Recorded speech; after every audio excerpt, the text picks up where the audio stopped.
Hello friends, class 10th NCERT का chapter polynomials का exercise 2.2 का क्वेश्चन नंबर 1 आज देखेंगे। क्वेश्चन नंबर 1 में कहा गया है find the zeros of the following quadratic polynomials and verify the relationship between zeros and the coefficient. तो हमें यहाँ पे फाइंड आउट करना है जीरोज। ये क्वाड्रेटिक पॉलिनोमियल दिया हुआ है जिसका हमको जीरोज फाइंड आउट करना है और वेरीफाई करना है रिलेशन बिटवीन कॉफिशिएंट और जीरोज के बीच में रिलेशन वेरीफाई करना है। तो चलिए देखते हैं। क्वाड्रेटिक पॉलिनोमियल दिया हुआ है तो इसके मैक्सिमम जीरोज 2 हो जाएंगे। क्वाड्रेटिक पॉलिनोमियल्स के मैक्सिमम जीरोज 2 हो जाते हैं। तो हमें यहाँ पे x का क्या क्या वैल्यू हो सकता है जो कि इसको 0 बना दें। तो यहाँ पे मैक्सिमम 2x का वैल्यू होगा जो कि इस पॉलिनोमियल को 0 बना देगा। तो चलिए बनाते हैं। x का वैल्यू निकालने के लिए हम इसको फैक्टराइज कर लेते हैं स्प्लिटिंग मेथड से। x² + 4x minus 2x plus 4x minus 4x plus 2x minus 8। तो x कॉमन ले लिए तो x माइनस 4 हो गया। इधर प्लस 2 कॉमन ले लिए तो x माइनस 4 हो गया। यहाँ पे x प्लस 2 हो गया और कॉमन हो गया ये। तो ये हमारा फैक्टराइज हो गया। तो यहाँ पे x का क्या वैल्यू होगा जो या अगर यहाँ पे x के वैल्यू पे हम -2 डाल दें तो ये 0 हो जाएगा। 0 से ये इंटू होगा तो ये पूरा 0 हो जाएगा।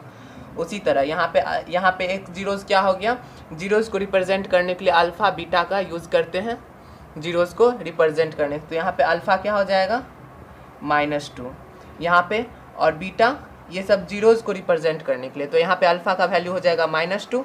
अगर हम यहाँ पे 4 पुट कर दे तो ये 0 हो जाएगा। ये 0 से इंटू होगा तो ये पूरा 0 हो जाएगा। तो इसी के लिए हम यहाँ पे बीटा का वैल्यू हो जाएगा 4। तो ये हमको 2 जीरोज मिल गए। तो इस पॉलिनोमियल के फाइंड करना था 2 जीरोज। तो जीरोज फाइंड आउट करना था। ये क्वाड्रेटिक था इसी के लिए इसके मैक्सिमम 2 जीरोज हमें मिल गए हैं। तो अब हम रिलेशन वेरीफाई करते हैं। रिलेशन होता है सम ऑफ जीरोज। तो सम ऑफ जीरोज का सम क्या होगा, अल्फ़ा प्लस बीटा। क्या आएगा हमारा -2 + 4 दैट इज़ 2। ये आया। ये हमारा इक्वल होना चाहिए किसके, coefficient minus coefficient of x by coefficient of x²। तो हमारा कॉफिशिएंट मतलब कि जनरल फॉर्म क्या होता है क्वाड्रेटिक पॉलिनोमियल का general form ax² plus bx plus c होता है। ये जनरल फॉर्म हुआ क्वाड्रेटिक पॉलिनोमियल का। तो यहाँ पे -b/ होना चाहिए -b/a।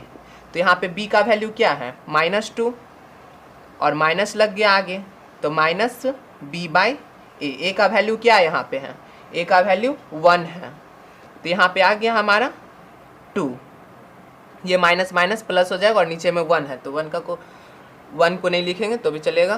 तो यहाँ पे क्या हो गया, ये 2 आ गया, ये 2 आ गया। तो हम कह सकते हैं यहाँ पे alpha plus beta sum of zeros equals to coefficient that is -b/a minus coefficient of x by coefficient of x²। तो ये हमारा आ गया। एक आता है प्रोडक्ट ऑफ जीरोज। ये हमारा वेरीफाई हो गया। प्रोडक्ट ऑफ जीरोज देखते हैं। Product of zeros alpha beta. तो अल्फ़ा बीटा -2 × 4 -8। अब यहाँ पे आता है ये इक्वल होना चाहिए constant term by coefficient of x²। Constant term that is c/a। तो c यहाँ पे क्या है -8 और a क्या है यहाँ पे 1। तो ये हमारा -8 आ गया। यानी कि हम कह सकते हैं product of zeros equals to constant term by x²। Constant term c/a। ये हमारा वेरीफाई हो गया। इस तरह हमारा क्वेश्चन नंबर 1 हो गया। अब क्वेश्चन नंबर 2 देखेंगे। अब क्वेश्चन नंबर 2 को सॉल्व करते हैं। क्वेश्चन नंबर 2 को भी s का क्या क्या वैल्यू होगा जो इसको 0 बना देगी। ये क्वाड्रेटिक है तो मैक्सिमम s का वैल्यू मैक्सिमम 2 हो सकते हैं ऐसे वैल्यू जो कि इसको 0 बना देंगे। तो चलिए इसका प्राइम फैक्टराइजेशन करते हैं। 4s² - 2s - 2x + 1। इसमें से 2s कॉमन ले लिए तो हमारा क्या बचा 2s - 1। इसमें से हम -1 कॉमन ले लिए तो 2s - 1। तो ये हमारा आ गया 2s - 1 ये 2s माइनस 1 और यहाँ पे 2s माइनस 1। तो हमारा एक जीरो क्या हो जाएगा, इसको जीरोज करने के लिए पहला जीरोज हो जाएगा हमारा, देखते हैं 2s माइनस 1 इक्वल्स टू 0। तो हम यहाँ पे s इक्वल्स टू 1/2, तो यहाँ पे अल्फ़ा और बीटा दोनों का सेम ही वैल्यू हो जाएगा, alpha equals to 1/2, beta equals to 1/2। तो अब इसका वेरीफाई कर लेते हैं इसको, sum of zeros, alpha plus beta equals to 1/2 plus 1/2, that is 2/2, 1 आ गया हमारा कट के। अब ये हमारा किसके इक्वल होना चाहिए था, coefficient of s minus coefficient of s that is minus b by coefficient of s square that is a। तो हमारा b का वैल्यू क्या है, -4, तो माइनस आगे लगा दिए बाई 4, तो ये हमारा +4/4 हो गया, 1 आ गया हमारा, तो ये इक्वल हो गया, ये वेरीफाई हो गया। Alpha plus beta equals to -b/a। अब एक होता है प्रोडक्ट ऑफ जीरोज, उसको देखते हैं, प्रोडक्ट ऑफ जीरोज। तो alpha beta equals to 1/2 into 1/2, 1/4 आ गया। अब ये हमारा इक्वल होना चाहिए constant term by s square, constant term हमारा आ गया c/a। तो c हमारा क्या है 1/a क्या है 4, ये भी इक्वल हो गया, ये भी वेरीफाई हो गया हमारा c/a के। अब क्वेश्चन नंबर 3 देखते हैं। क्वेश्चन नंबर 3 में भी हमें जीरोज फाइंड आउट करना है, एक्स का क्या क्या वैल्यू पुट करेंगे जो कि इस पॉलिनोमियल को जीरो बना देगा। तो ये क्वाड्रेटिक पॉलिनोमियल, तो एक्स का मैक्सिमम 2 वैल्यूज आ सकते हैं, मैक्सिमम 2 वैल्यूज जो कि इसको जीरो बना देंगे। तो चलिए बनाते हैं। इसको फैक्टराइज करने के लिए पहले हम इसको स्टैंडर्ड फॉर्म में कन्वर्ट करेंगे। तो x² माइनस 7x, ये इस पॉलिनोमियल का स्टैंडर्ड फॉर्म हो गया। इस पॉलिनोमियल को स्टैंडर्ड फॉर्म में कर दिए कन्वर्ट। अब इसको फैक्टराइज करते हैं स्प्लिटिंग मेथड से। तो ये हमारा 6x² minus 9x plus 2x minus 3x common ले लिए, तो यहाँ पे बच गया 2x माइनस 3, इधर प्लस 1 कॉमन ले लिए 2x माइनस 3, तो ये दोनों में कॉमन है 2x माइनस 3, और यहाँ पे इसमें बच गया ये 3x प्लस 1। तो यहाँ पे जो अल्फ़ा का वैल्यू हो जाएगा, अल्फ़ा इक्वल्स टू हमारा जीरोस करने के लिए उस तरफ जाएगा तो 3/2, और बीटा का वैल्यू हो जाएगा यहाँ पे, x का क्या वैल्यू होगा, x का वैल्यू यहाँ पे 3/2 होगा। तो यहाँ पे पुट करके देखते हैं x का वैल्यू, तो देखिएगा 0 आएगा, इंटू 3/2 माइनस 3, 2 से 2 कट गया, ये +3 और ये -3, ये 0 बना दिया इसको। इसी तरह हम यहाँ पे भी x का वैल्यू पे -1/3 पुट करेंगे, तो 3 कट जाएगा, -1 बच जाएगा जो कि इसको 0 बना देगा। तो बीटा का वैल्यू ये आ गया। चलिए इसको वेरीफाई करते हैं। वेरिफिकेशन में पहला होता है sum of zeros alpha plus beta equals to sum of zeros 3/2 minus 1/3, 9 minus 2/6 that is 7/6। तो हम ये किसके इक्वल आना चाहिए, कॉफिशिएंट ऑफ x। तो इसको स्टैंडर्ड फॉर्म में कन्वर्ट किए थे तो हमारा क्या आया था, इतना आया था। तो हाँ, इसके coefficient of minus coefficient of x, तो माइनस कॉफिशिएंट यानी कि -b/a कितना आएगा हमारा, -b, b का वैल्यू -7 है और उसमें माइनस लगा हुआ है, बाई a 6 है, तो ये माइनस माइनस प्लस हो गया, 7/6 आ गया। अब देखिए यहाँ पे ये 7/6 आ गया, तो ये हमारा वेरीफाई हो गया। Sum of zeros alpha plus beta equals to coefficient of x minus coefficient of x minus b और बाई कॉफिशिएंट ऑफ x², इसके इक्वल आ गया। अब प्रोडक्ट देखते हैं, प्रोडक्ट ऑफ जीरोज का। Product of zeros alpha beta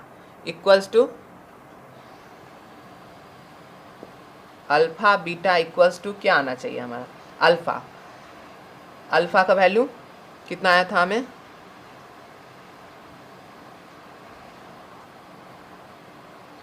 3/,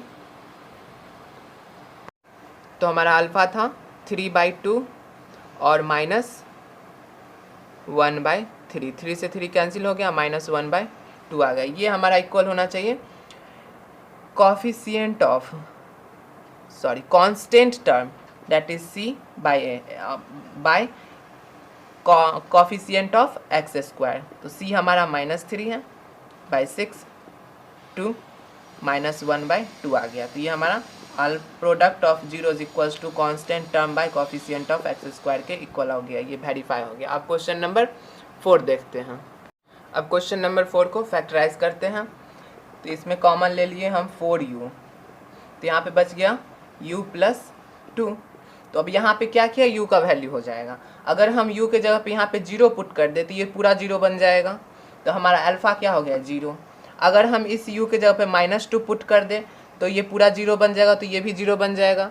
तो हमारा बीटा क्या हो गया, -2। तो हमारा 2 जीरोज फाइंड आउट हो गया। अब हम वेरीफाई करते हैं रिलेशन। पहला क्या होता है, alpha plus beta 0 + -2 that is -2 आ गया। तो ये हमारा किसके इक्वल होना चाहिए, coefficient of u minus coefficient of u, minus coefficient यहाँ पे माइनस कॉफिशिएंट ऑफ x होता है, तो यहाँ पे u है, तो वेरिएबल कोई भी हो सकता है x u। तो हम यहाँ पे माइनस, तो b क्या है हमारा, -b/a क्या है, तो हमारा b हो गया 8, उसमें माइनस लग गया, -8/4। a क्या है हमारा, coefficient of u² that is, तो हमारा 4 हो गया, 2 बार में कैंसिल हो गया, -2 आ गया। तो ये हमारा वेरीफाई हो गया, alpha plus beta equals to -b/a के इक्वल आ गया। अब देखिए, अब दूसरा होता है product of zeros. Product of zeros alpha beta equals to alpha beta 0 × -2 0 आ गया। अब यहाँ पे देखिए, ये हमारा जो होता है कांस्टेंट टर्म, यहाँ पे क्या है, 0 है, प्लस 0 कर देते हैं।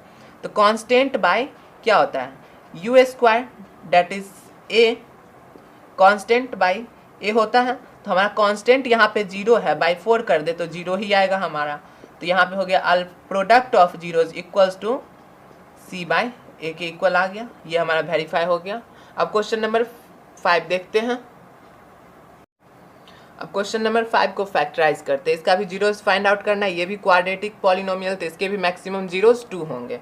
चलिए इसको फैक्टराइज करते हैं। इसको फैक्टराइज करने के लिए हम आइडेंटिटीज़ का यूज़ करेंगे। a² - b² का क्या वैल्यू आता था वो आप सोचिए और बताइए। इसको होल स्क्वायर कर दे और इसको √15 का होल स्क्वायर कर दे, कोई दिक्कत नहीं होगा। तो इसका वैल्यू क्या आता था, a + b a - b, तो t + √15 इंटू t - √15। तो ये हमारा आ गया। अब इसमें जीरोज क्या होगा, अल्फ़ा बीटा क्या हो सकता है, यहाँ पे अल्फ़ा का वैल्यू क्या होगा, -15। यहाँ पे हम t के जगह पे -15 रखेंगे, ये 0 हो जाएगा, इससे इंटू होगा 0 तो 0 ही होगा। अब बीटा का यहाँ पे +15, प्लस नहीं हो लगाएंगे तो ये चलेगा। तो यहाँ पे बीटा इतना हो गया तो 0 हो जाएगा, तो ये पूरा 0 हो जाएगा। तो यहाँ अल्फ़ा बीटा हमको पता चल गया, 2 जीरोज ऑफ पॉलिनोमियल पता चल गया, क्वाड्रेटिक पॉलिनोमियल है, इसका दोनों जीरोज हमें पता चल गया। अब रिलेशन देखते हैं, alpha plus beta equals to -+15 cut के 0 हो गया। अब ये हमारा किसके इक्वल होगा, कौन, इसमें तो इसका जनरल फॉर्म क्या होता है, ax² + bx प्लस c। तो यहाँ पे c तो हमको पता है, तो इसको कैसे लिख सकते हैं, t² + 0 × x 0 × t लिख सकते हैं, -15 दिया हुआ है, इसको ऐसे लिख सकते हैं। तो हमारा क्या आया, माइनस कॉफिशिएंट ऑफ t क्या आया हमारा b का वैल्यू क्या है, यहाँ पे 0 है b का वैल्यू, तो माइनस बी बाई ए, तो हमारा जीरो बाई क्या हो जाएगा 1, तो जीरो ही आएगा। तो ये हमारा हो गया verify. Sum of zeros equals to minus coefficient of T by that is B by coefficient of T square that is A, इसके इक्वल आ गया हमारा, ये हमारा वेरीफाई हो गया। अब प्रोडक्ट वाला देख लेते हैं। ये रिलेशन वेरीफाई कर रहे हैं, alpha beta equals to √15 minus √15 into √15, क्या आएगा हमारा -15।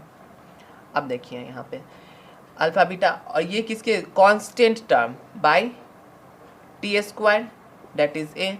तो यहाँ पे सी का वैल्यू क्या है -15, टी का वैल्यू क्या है, इसमें कॉफिशिएंट क्या है टी स्क्वायर का कॉफिशिएंट 1, तो यहाँ पे क्या आ गया हमारा ए का वैल्यू 1 था इसमें, तो यहाँ पे आ गया हमारा -15, तो ये भी वेरीफाई हो गया इक्वल्स टू सी बाई ए के।